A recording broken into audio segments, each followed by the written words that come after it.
My phone buzzed with a credit card notification. $47,000 in charges I never made. My stomach dropped as I realized the transactions matched Amanda's shopping spree yesterday. I stared at the bill listing luxury jewelry and first-class tickets to Paris, when my phone lit up with a text from my daughter-in-law. Loved the gifts, mother-in-law. My momentary panic transformed into calculated determination. The bank notification showed the card number. It wasn't my primary card. It was the corporate expense card from the financial security company where I still served as board chairwoman. I've always believed family comes first. When my son Jake brought Amanda home 3 years ago, I welcomed her with open arms. At 67, having lost my husband Thomas to cancer 5 years earlier, I was overjoyed to see Jake happy again. He had struggled after his father's death, throwing himself into work rather than dealing with grief. When he met Amanda at a charity fundraiser, something changed in him. He smiled more. He called more often. As his mother, that was all I ever wanted. The wedding was small but elegant, held in the garden of my New England colonial home that had been in our family for generations. I paid for everything, of course. Jake had a good job in investment banking, but I insisted. It was my gift to them. Amanda seemed genuinely touched, hugging me tightly after the ceremony. "I never had a real family," she whispered, her voice breaking. "My parents died when I was young, and I bounced between relatives who never really wanted me. You've been more of a mother to me in months than anyone in my whole life." Her words melted my heart. Having only one child, I'd always longed for a daughter. Perhaps Amanda could fill that role. The first year was wonderful. Sunday dinners at my house became tradition. Amanda would help me cook, asking about family recipes and listening to stories about Jake's childhood. She seemed especially interested in our family history and business connections. At the time, I found it endearing.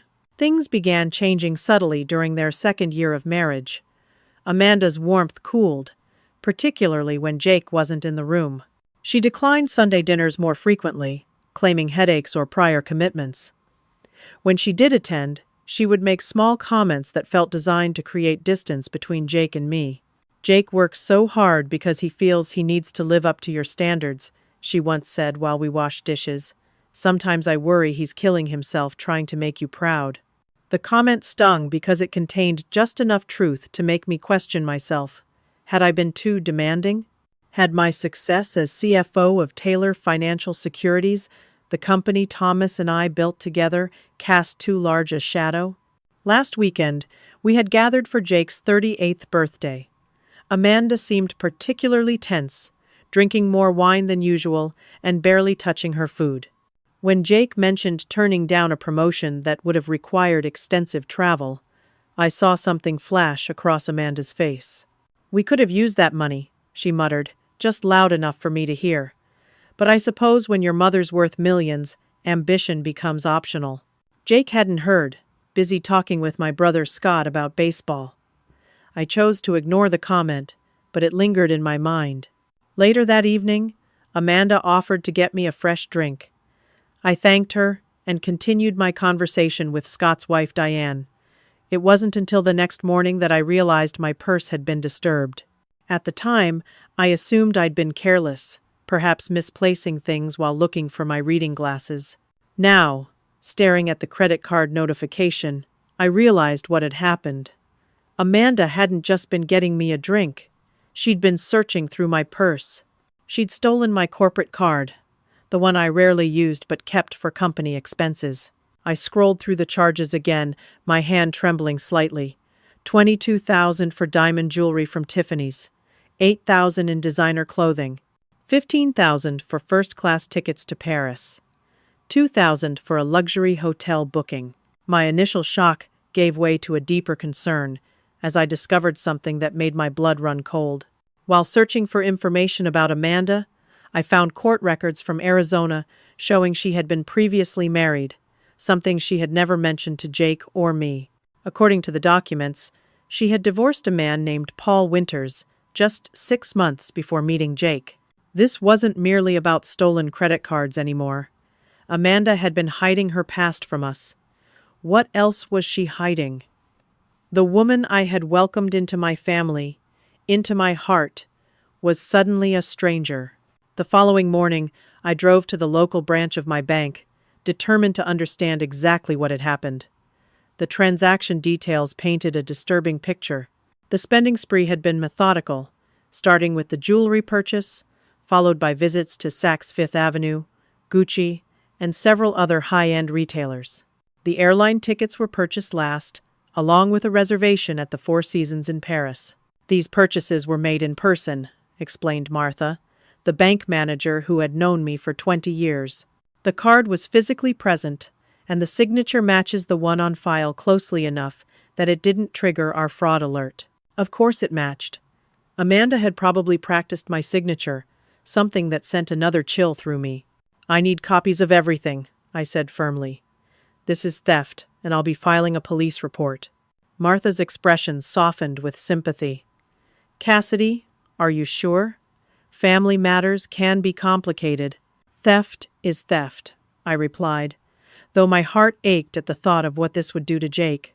As if summoned by my thoughts, my phone rang. Jake's name flashed on the screen. Mom, I can't thank you enough, he said, his voice filled with excitement. Amanda just told me about your anniversary gift. Paris? First class? Mom, it's too much. My throat tightened. Jake? She showed me the bracelet and earrings, too. Mom, you've never done anything like this before. I'm speechless. Amanda said you wanted us to have the trip you and Dad always talked about taking. Thomas and I had indeed dreamed of visiting Paris together, something Jake knew well. Amanda had weaponized that family story, using it to make her theft seem plausible. The calculation behind it made me nauseated. Jake, can we talk about this in person? I managed to say. Actually, we're heading to your place for dinner tomorrow, right? Amanda mentioned you invited us. We can thank you properly then. Another lie. I hadn't invited them, but I seized the opportunity. Yes, dinner tomorrow, 6 o'clock.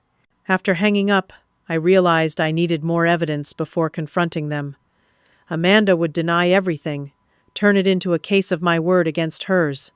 I needed proof. I drove to the Tiffany store in the city. Showing my ID and credit card, I explained to the manager that I needed information about recent purchases. Of course, Mrs. Taylor.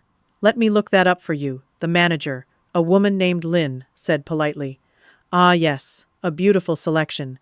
The diamond cascade bracelet and matching earrings. I'd like to see the security footage of that purchase, I said. Lynn's professional smile faltered. I'm afraid that would require a police report or court order, Mrs. Taylor.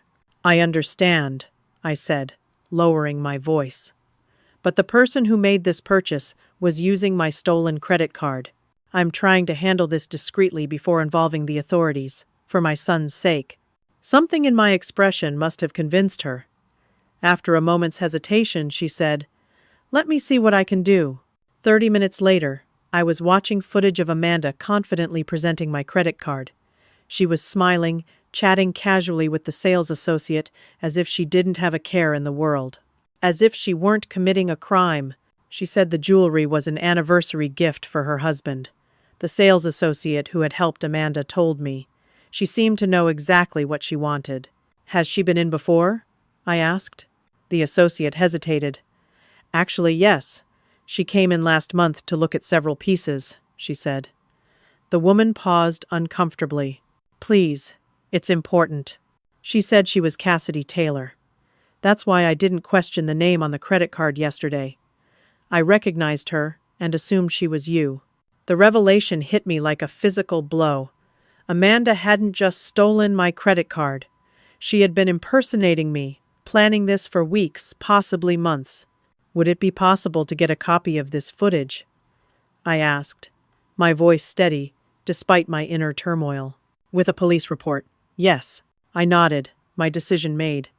Then I'll be back with one. The dining room table was set with my best china, crystal glasses catching the light from the chandelier that had hung in this room for 40 years. I'd prepared Thomas's famous pot roast, Jake's favorite since childhood. The familiar ritual of cooking had calmed my nerves, giving me time to plan my approach. When the doorbell rang at 6, I took a deep breath and smoothed my dress. Game face on, as Thomas used to say before important meetings. Jake hugged me warmly at the door. Amanda stood behind him, wearing a designer dress I'd never seen before, diamond earrings glittering at her ears. My earrings, paid for with my money, without my consent. The bracelet adorned her wrist, catching the light as she reached to accept my stiff hug. "Everything smells amazing," Jake said, following me to the dining room. "Your mother always sets such a beautiful table," Amanda commented, her voice honeyed with false admiration. Throughout the appetizer, I maintained light conversation, asking about their work, discussing a book I'd recently read. Jake seemed relaxed, but Amanda's eyes darted to me frequently, assessing. As I served the main course, Amanda raised her glass. "To the most generous mother-in-law a girl could ask for. Paris, Cassidy, I still can't believe it." Jake beamed at me. "Seriously, Mom, it's incredible." I set down my fork deliberately. "About that," I said quietly. "I'm curious, Amanda. When exactly did I offer you this gift?" Her smile didn't waver, but something flickered in her eyes. "Last weekend, at Jake's birthday. Don't you remember? When we were in the kitchen together." I shook my head slowly. "That never happened." Jake's expression shifted from confusion to concern. "Mom, I never offered any gifts, Jake. Amanda stole my corporate credit card from my purse during your birthday party. She charged $47,000 without my knowledge or consent." "That's ridiculous," Amanda said, laughing as if I'd told an absurd joke. "Jake, your mother must be confused." "I'm not confused," I said firmly, pulling out a folder containing the bank statements, transaction receipts, and a still image from the security footage. I laid them on the table. "You took my card, Amanda. You forged my signature. You even told the jewelry store clerk that you were me when you visited weeks earlier to plan your theft." Jake stared at the evidence, his face draining of color. "Amanda? She's lying," Amanda hissed. "She's trying to come between us. She's always been jealous of our relationship, always trying to control you." I kept my voice calm. "There's more. While investigating this theft, I discovered court records. Amanda. Or should I call you Amanda Winters? You were married before, something you never mentioned to Jake or me. You divorced Paul Winters just 6 months before meeting Jake." Jake turned to Amanda, shock written across his face. "Is that true? You were married before?" "It was nothing," Amanda said quickly. "A brief mistake in my 20s. It didn't seem important." "Didn't seem important?" Jake echoed. "We've been together 3 years, and you never thought to mention you were married before." Amanda's demeanor changed suddenly, her face hardening. "So what if I was? It's my past. I didn't want to be judged. And as for the credit card, your mother offered to help us." "She's rich, Jake. She has more money than she could spend in 3 lifetimes, while we're struggling with your measly salary because you refuse to take risks in your career." "We are not struggling," Jake said, his voice low with anger. "And even if we were, that wouldn't justify theft." "It wasn't theft," Amanda shouted, standing so abruptly that her chair tipped over. "It was compensation. Do you know how hard it is being her daughter-in-law? Nothing I do is ever good enough. She looks down on me because I didn't go to an Ivy League school, because I don't come from money." "I've never looked down on you," I said quietly. "I welcomed you into our family, Amanda." "Liar!" Amanda grabbed her purse. "I'm leaving. Are you coming, Jake, or are you going to let her manipulate you as usual?" Jake looked between us, torn between the woman he had married and the mother who raised him. After what seemed like an eternity, he stood. "I need time to think," he said, not meeting either of our eyes. Amanda stormed out, Jake following slowly behind her. At the door he paused. "I don't know what to believe, Mom." "Check your joint bank accounts," I said softly. "And call me. Any time." After they left, I sank onto the sofa, emotionally drained. I had expected anger, denial, but the viciousness of Amanda's response had shocked me. I wondered if I had made a mistake confronting them together, if I should have spoken to Jake privately first. At 2 in the morning, my phone rang, startling me awake. Jake's voice came through, ragged and broken. "She's gone, Mom. Amanda's gone. She emptied our joint savings account and took her things." His voice cracked. "She left a note saying you're trying to ruin our marriage because you can't stand to see me happy. That you've always been controlling and manipulative." My heart broke for him. "Jake, I'm so sorry. She took $30,000, Mom. Everything we had saved for a down payment on a house." He paused, and I could hear him struggling to maintain composure. "I should have listened to you." "Come home," I said. "You don't need to be alone right now. I'll be there in 30 minutes. As I hung up, I realized this was just the beginning. Amanda had shown her true colors, but I feared she wasn't finished with us yet. The police station smelled of coffee and industrial cleaner. Detective Lisa Palmer, a woman about 50 with sharp eyes and a no-nonsense attitude, reviewed the evidence I'd brought: bank statements, security footage, and Jake's statement about the emptied bank account. "Corporate credit cards complicate things," she explained. "Because it's a company card, the charges could potentially be considered business expenses, which makes it harder to prove clear-cut theft." "I never authorized her to use the card," I insisted, "and these were clearly personal purchases." "I understand, Mrs. Taylor, but defense attorneys can muddy these waters. Does your daughter-in-law have any connection to your company? Has she ever done work for you or represented you at functions?" I thought about the charity events Amanda had attended with Jake, where my company was a sponsor.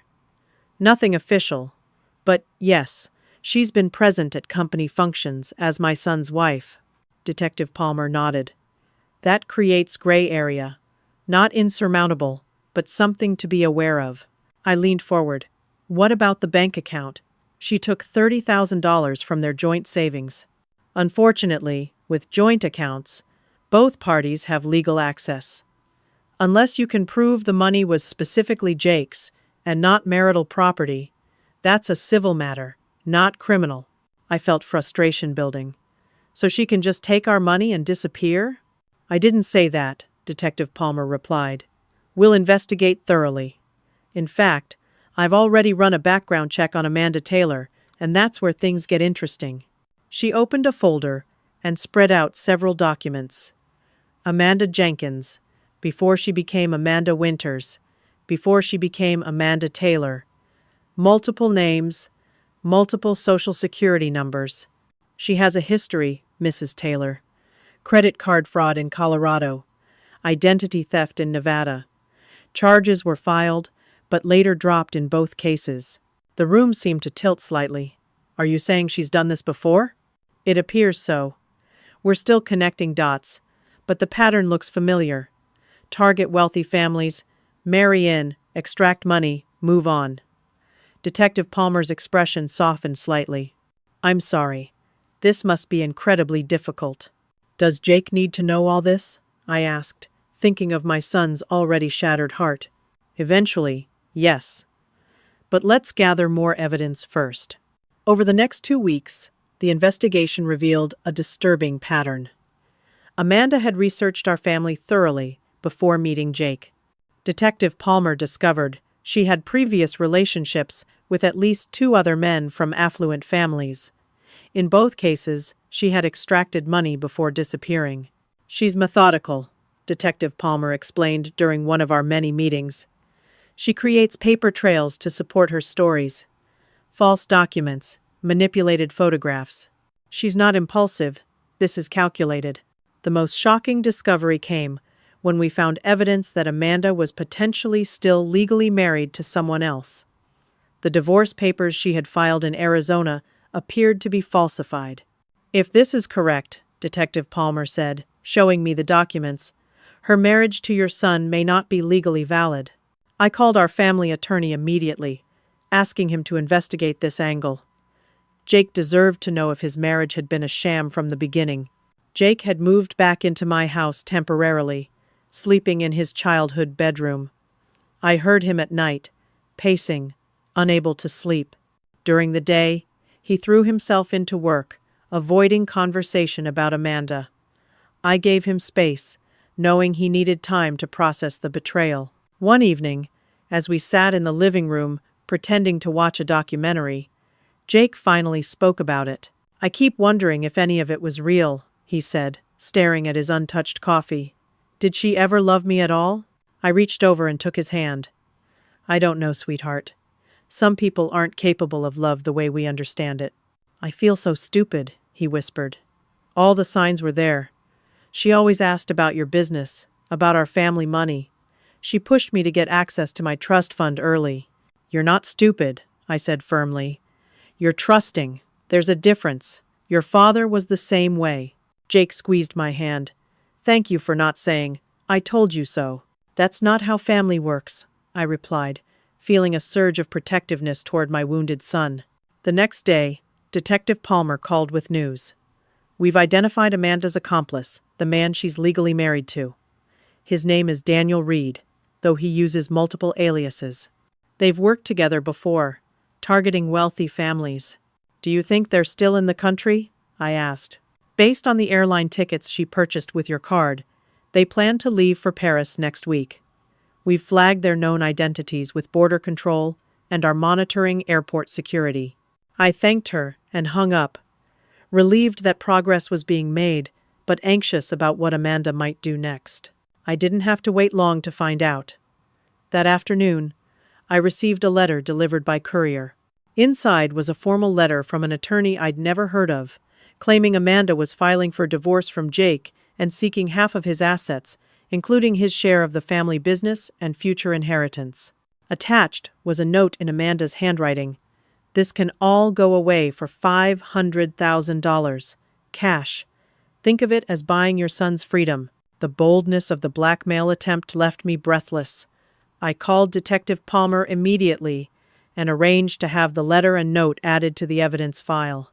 The legal wheels began turning, with my attorney filing motions to challenge the validity of Jake and Amanda's marriage based on her existing marriage to Daniel Reed. If we could prove bigamy, Amanda would have no claim to Jake's assets. As weeks passed with legal maneuvers and counter-maneuvers, I began receiving anonymous text messages from blocked numbers. "Back off or regret it. We know where you live. Accidents happen to nosy old women." Detective Palmer arranged for increased patrols past my house and advised me on improving my home security. I installed cameras, changed the locks, and set up a monitored security system. Jake was horrified when I showed him the threats. "This has gone too far," he said, his voice hard with anger. I'd rarely heard from him. "I want her stopped, Mom, whatever it takes." The determination in his eyes reminded me so much of his father that my heart swelled with pride despite our circumstances. The Taylor resilience was emerging. Amanda had picked the wrong family to target. The text from Amanda came 6 weeks after she disappeared with our money. "We should talk, alone, for Jake's sake." I showed Detective Palmer, who advised against meeting, but couldn't stop me if I insisted. "If you do meet her, it should be in a public place, and we'll have plainclothes officers nearby." I agreed to meet Amanda at a busy restaurant downtown. As I waited at the table, I spotted 2 police officers posing as diners and felt reassured by their presence. Amanda arrived, looking nothing like the polished woman who had been my daughter-in-law. Her hair was darker, cut shorter, her designer clothes replaced by a simple dress. Only the diamond bracelet remained the same, a brazen reminder of her theft. "Thank you for coming," she said, sliding into the seat across from me. "What do you want, Amanda?"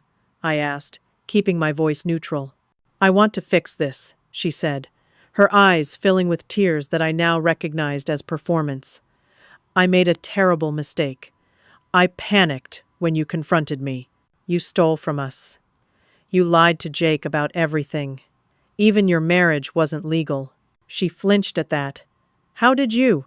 "The police know about Daniel Reed," I said. "They know about Colorado and Nevada, too." Amanda's expression hardened briefly before she composed herself. "People can change, Cassidy. I love Jake. I want to make this right. By blackmailing me for $500,000? That wasn't me," she claimed, her eyes widening in manufactured innocence. "Daniel has been threatening me too. I'm afraid of him. He forced me to take your credit card." It was such an obvious lie that I almost laughed. "The security footage shows you alone, Amanda. Looking quite pleased with yourself, actually." "I can explain everything to Jake," she insisted. "He'll understand if you'll just stop poisoning him against me." "Jake has seen the evidence," I said. "All of it." "He loves me," she countered. "If I tell him I'm sorry, that I'll make amends, he'll forgive me. You know he will. He's got his father's heart." The mention of Thomas made anger flare within me. "Don't you dare speak about my husband." Amanda leaned forward, dropping the pretense. "Here's what's going to happen. You're going to drop the charges. You're going to convince Jake to take me back. And you're going to transfer $1 million into an account I'll provide. If you don't, I'll tell Jake that you made advances toward Daniel at that charity event last year, that you've been having an affair with him, that this whole thing is your attempt to cover it up." The absurdity of the claim would have been laughable if it weren't so vicious. No one would believe that. "Jake would have doubt," she said with cold certainty. "And doubt is all I need. I'll destroy your relationship with your son." I stood up slowly. "We're done here." As I walked away, Amanda called after me. "Think about it, Cassidy. $1 million to keep your son. Seems like a bargain." I didn't look back, but my hands were trembling as I reached my car. The threat was empty. I knew that rationally, but Amanda's capacity for manipulation worried me. Jake was vulnerable right now, desperate to believe his marriage hadn't been a complete fraud. When I arrived home, Jake was waiting in the living room, his face tense.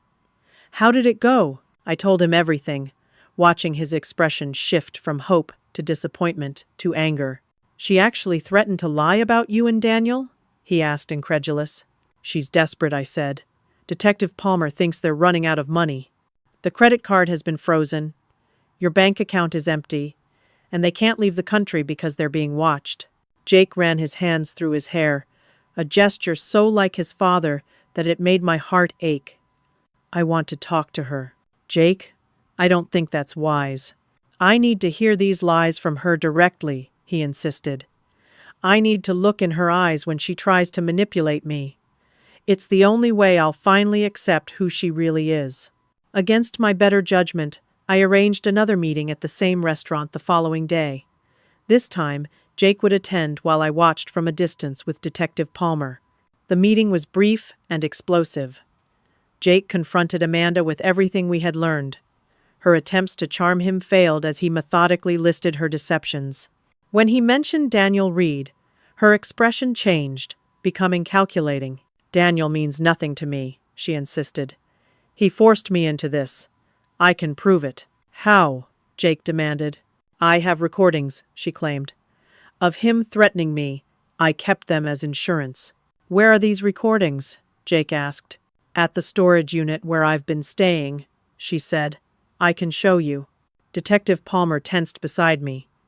"She's trying to get him alone," she murmured, already signaling to her officers.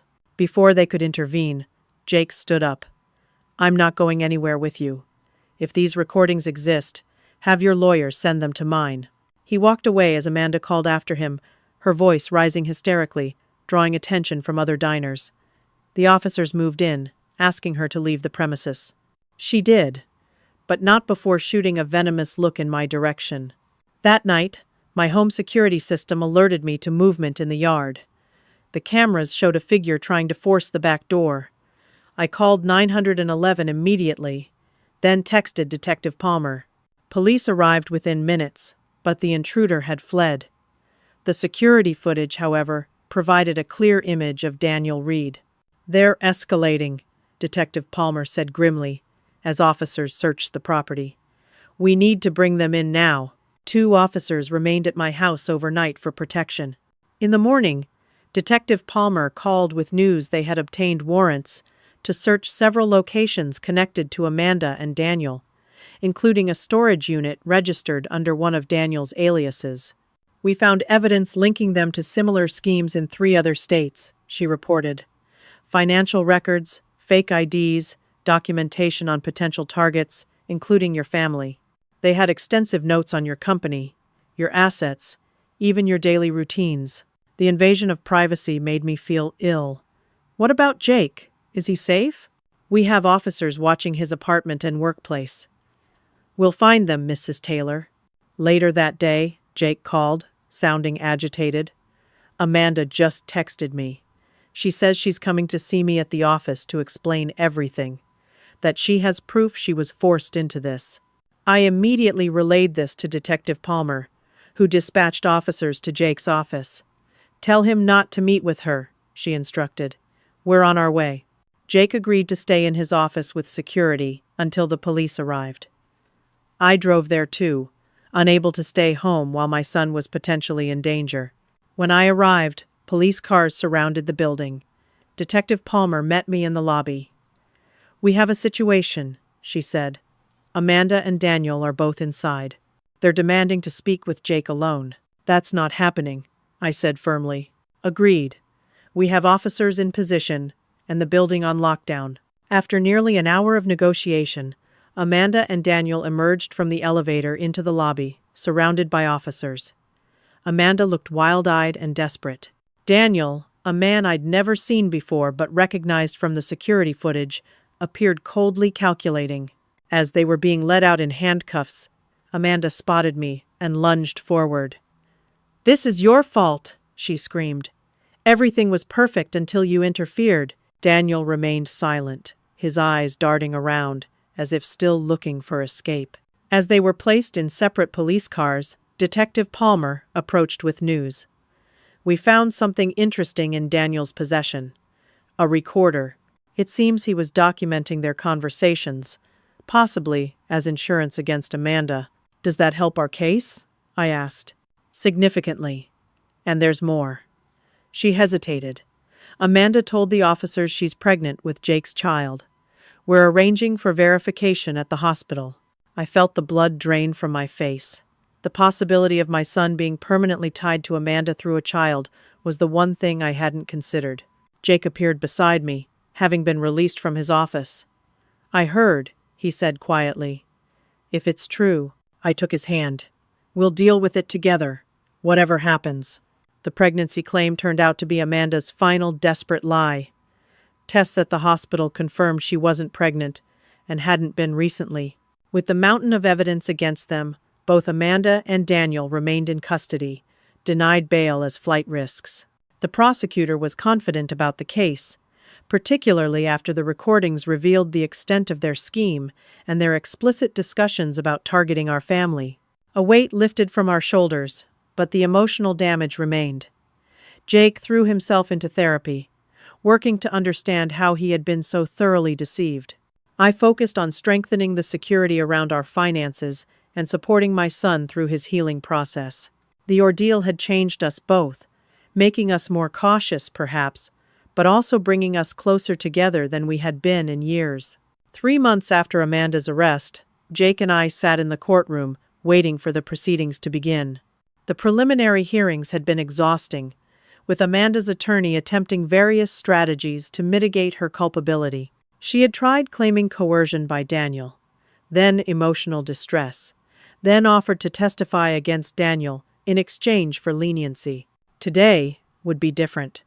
The prosecution had new evidence they believed would ensure convictions for both Amanda and Daniel. "How are you holding up?" I asked Jake softly. "Better," he said with a small smile. "Dr. Winters says I'm making good progress." The therapist Jake had been seeing specialized in helping people who had experienced relationship fraud. "I'm starting to trust my judgment again." Amanda entered in her orange jumpsuit, looking nothing like the confident woman who had charmed her way into our family. She didn't look at us, keeping her eyes forward as she sat beside her attorney. Daniel entered separately, his expression impassive. Unlike Amanda, he glanced our way, his gaze calculating even now. The prosecutor, Sarah Jameson, had met with us several times to prepare us for what to expect. She had been particularly interested in the corporate credit card angle, explaining that it allowed them to pursue additional charges related to business fraud. "All rise," the bailiff called as Judge Harriet Monroe entered the courtroom. After the formalities, Prosecutor Jameson approached the bench. "Your Honor, the state has new evidence we'd like to present." Judge Monroe nodded. Proceed. The police executed another search warrant on a second storage unit registered to defendant Reed, Jameson explained. Inside, they discovered evidence connecting the defendants to similar schemes in 5 additional states, bringing the total to 8 jurisdictions where they have operated. She displayed photographs of the storage unit contents, filing cabinets, computer equipment, and boxes of documents. The defendants maintained detailed records of their victims, including comprehensive financial information, personal histories, and psychological profiles to facilitate manipulation. Amanda shifted uncomfortably in her seat. Daniel remained stone-faced. Additionally, Jameson continued, we've identified 15 previous victims across multiple states. 3 of those victims have agreed to testify about their experiences, which mirror almost exactly what happened to the Taylor family. Jake tensed beside me. I reached for his hand, giving it a reassuring squeeze. The next hours were grueling as financial records were presented, showing how Amanda and Daniel had systematically targeted and defrauded multiple families. The pattern was always the same. Identify wealthy targets, create seemingly chance meetings, develop relationships, and then extract money through various means before disappearing. During a brief recess, Detective Palmer joined us in the hallway. They're considering a plea deal, she said quietly. Amanda's attorney approached the prosecutor. She's offering to provide details on additional crimes in exchange for reduced charges. Will the prosecutor accept? I asked. It depends on what information she has. Daniel Reed is the bigger fish. He's been running these schemes for nearly a decade. If Amanda can help put him away for longer, it might be worth it. When court resumed, the bombshell dropped. Amanda's attorney requested to approach the bench, and after a lengthy sidebar, Judge Monroe announced, "We'll be taking a 30-minute recess while the prosecution and Miss Taylor's defense confer." When everyone returned, the atmosphere in the courtroom had shifted. Amanda sat rigidly, not looking at Daniel, who was glaring at her with undisguised hatred. "Your Honor," Amanda's attorney began, "my client wishes to change her plea to guilty on all charges, with the understanding that her cooperation with ongoing investigations will be taken into consideration at sentencing." A murmur ran through the courtroom. "The prosecution has no objection," Jameson stated. "Miss Taylor has provided substantial information regarding Mr. Savin Reed's operations, including details about victims and crimes not previously known to law enforcement." Daniel lunged toward Amanda, shouting obscenities before being restrained by bailiffs. "You lying bitch!" he snarled as they dragged him back. "You'll regret this." Judge Monroe banged her gavel. "Remove Mr. Reed from my courtroom immediately. He can watch the remainder of these proceedings via video link." After Daniel was taken out, Amanda spoke for the first time, her voice small but steady. "I want to make a statement." With the judge's permission, she stood. "What I did was inexcusable. I manipulated and hurt people who welcomed me into their lives. I stole more than money, I stole trust." She paused, seeming to struggle with her words. "I'm not asking for forgiveness. I don't deserve it. But I want the Taylor family to know that while everything else was a lie, Jake," her voice broke, "Jake was the one person I actually cared about. That doesn't excuse anything, but it's the only truth I have to offer." Jake stiffened beside me. I couldn't read his expression. After the hearing concluded, we spoke briefly with Prosecutor Jameson. "Amanda will serve at least 5 years, she explained. "With good behavior and continued cooperation, possibly less. Daniel is looking at 15 to 20 years minimum, given his prior record and role as the orchestrator." "What about restitution?" I asked. "The judge will order it, but realistically, they don't have much left. They spent most of what they took from previous victims. We'll do everything possible to recover what we can." On the drive home, Jake was quiet, staring out the window. "Do you think she meant it?" he finally asked. "About caring for me?" I chose my words carefully. I think people like Amanda and Daniel have different ways of understanding emotions. Maybe she did feel something for you that was real to her. But love, true love, doesn't hurt people the way she hurt you. He nodded slowly. "I know." It's just hard sometimes, separating the woman I thought I married from the person she really is. That will come with time, I assured him. And you're not alone in this. As we pulled into the driveway, Jake said, I'm glad it's nearly over, but our ordeal wasn't quite finished. That evening, the security system alerted us to someone approaching the front door. The camera showed a young woman I didn't recognize, looking nervous as she rang the bell. Can I help you? I asked through the intercom, cautious after everything we'd been through. My name is Rachel Winters. The woman shifted uncomfortably. I'm Paul Winters' sister, Amanda's former sister-in-law. I saw on the news about her arrest, and I thought you should know some things about her. After verifying her identity through the security camera, I let her in. Rachel was in her early 30s, with the same wariness in her eyes that I'd seen in Jake's recently. My brother was Amanda's first victim, she explained, as we sat in the living room. She cleaned out his bank accounts, maxed out his credit cards, and disappeared. He was devastated financially and emotionally. I'm so sorry, Jake said. Rachel nodded. When I saw her on the news, using your family name, I had to come. There's something you should know. The pregnancy claim? She used that on Paul, too. Said she was carrying his child, tried to use it to get more money from our family before she vanished. The revelation confirmed what we already suspected about Amanda's character, but hearing it from someone else, who had experienced her manipulation firsthand, was oddly validating. Did your brother recover? I asked. From the experience, I mean? Rachel smiled slightly. He did. It took time, but he's remarried now, to a wonderful woman. They have a little boy. She looked at Jake. I know it doesn't feel like it now, but you will get through this. And you'll be smarter for it, without becoming bitter. After Rachel left, promising to stay in touch and potentially testify if needed, Jake seemed more at peace than he had in months. Hearing her story helped, he admitted. Knowing others survived this, came out okay on the other side. I hugged him tightly. You're going to be more than okay, Jake. You're going to thrive. The next day brought unexpected news. Detective Palmer called early in the morning. There's been a development, she said, her voice tense. Daniel Reed attempted to escape during transport to the county jail. There was an altercation, and he was shot.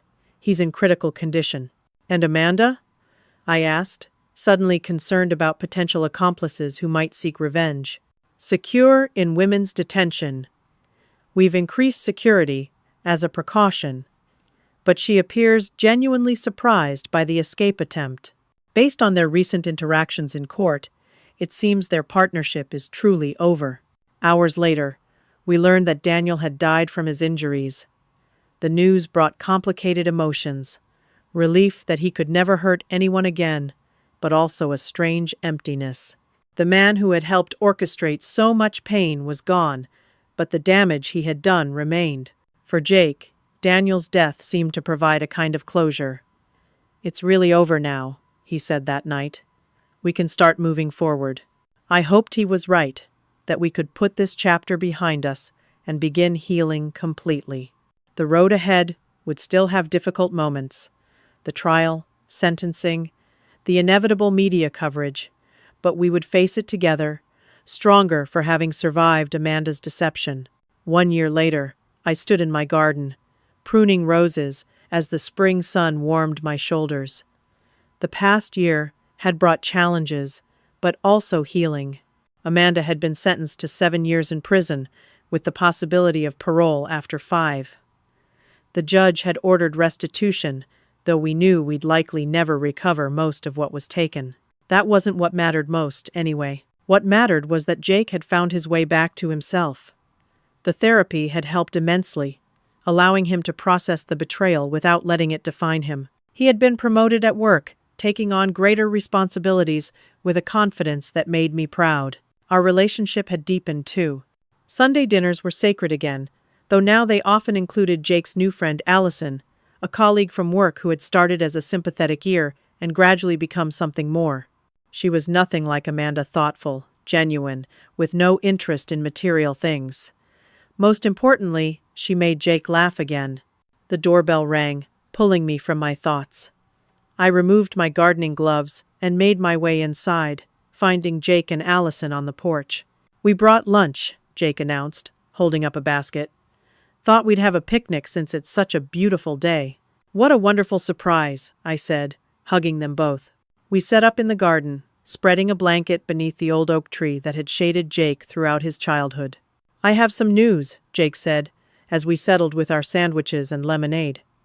"I've been asked to speak at a conference next month about financial fraud and its impact on victims." "That's wonderful," I said, knowing how important it was to him to help others who had experienced similar betrayals. "Actually, we both have news," Allison added, exchanging a glance with Jake. My heart quickened. "Oh?"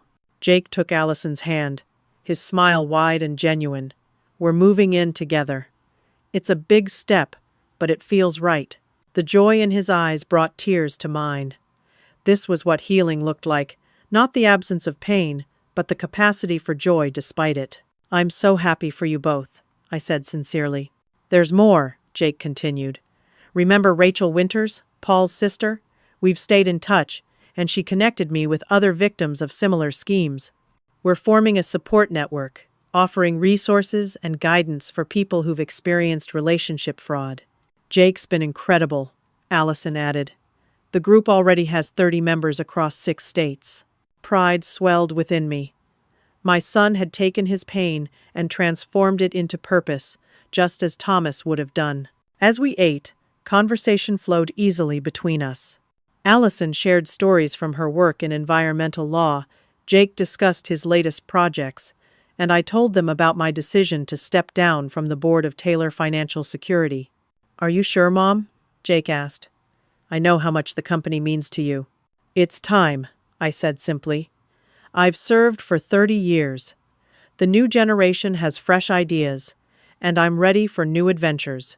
What I didn't mention was that I'd been working with Detective Palmer to develop financial literacy programs for seniors, helping them identify and avoid scams.